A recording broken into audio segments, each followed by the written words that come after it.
Gracias, Débora. Bueno, el tema del impuesto al inventario regresó al Senado en busca de una solución que permita a los negocios en la isla aumentar su inventario, principalmente de cara a futuros desastres. Sin embargo, también se quiere evitar que se afecten aún más las precarias finanzas de los municipios que son los recipientes de ese impuesto. Hoy se manifestaron tanto el sector privado como los municipios. Les explico a continuación.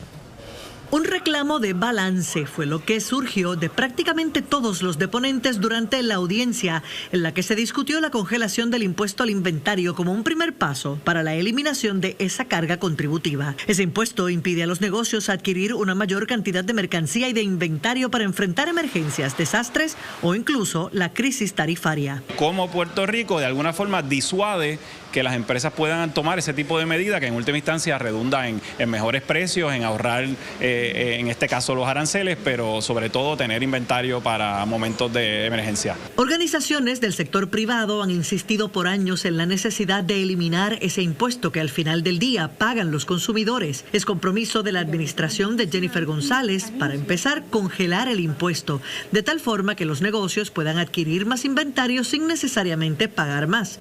Además, todos los sectores reconocen que será necesaria la eventual eliminación total del impuesto.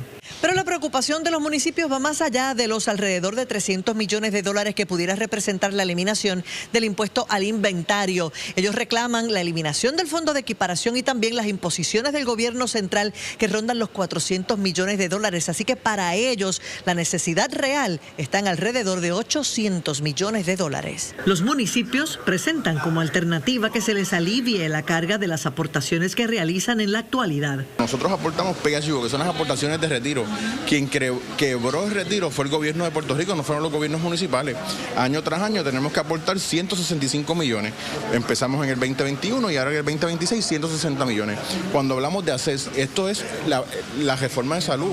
Quien decidió dar una reforma de salud a los ciudadanos fue el gobierno de Puerto Rico. ¿Por qué los gobiernos municipales tienen que estar aportando 161 millones a este año 163 millones?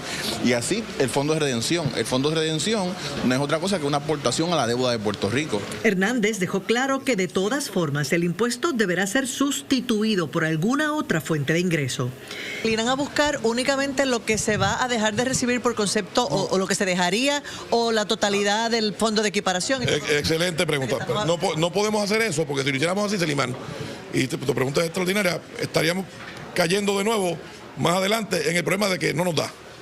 Así que, como muy bien tú señalas, no estamos mirando para recoger la deficiencia, ¿verdad?, sino para tener lo que hace falta, sin cargarle el bolsillo a nadie. En la vista, el Centro de Recaudación de Ingresos Municipales, el CRIM, que es la entidad que cobra ese impuesto a la propiedad mueble, cuestionó, por un lado, qué parte del sector comercial realmente se beneficiaría de la eliminación del impuesto, mientras se afectaría a la totalidad de los municipios. El 80% lo cargaron 534 compañías, de 100.000 planillas, 534. Pero el 75% de esa cantidad lo cargó es el 0.5% de las planillas radicadas. O sea, contestando su pregunta, sí, son unas pocas compañías las que cargan este impuesto. La discusión de esta medida ocurre después de un intento fallido en la pasada sesión, cuando otra versión del proyecto de administración parecía crear un esquema que solo sustituiría un impuesto por otro. Y ante las versiones encontradas en ese momento entre Cámara y Senado, el proyecto no llegó al comité de conferencia y no se aprobó una versión final. Está por verse si esta nueva discusión logra el balance esperado.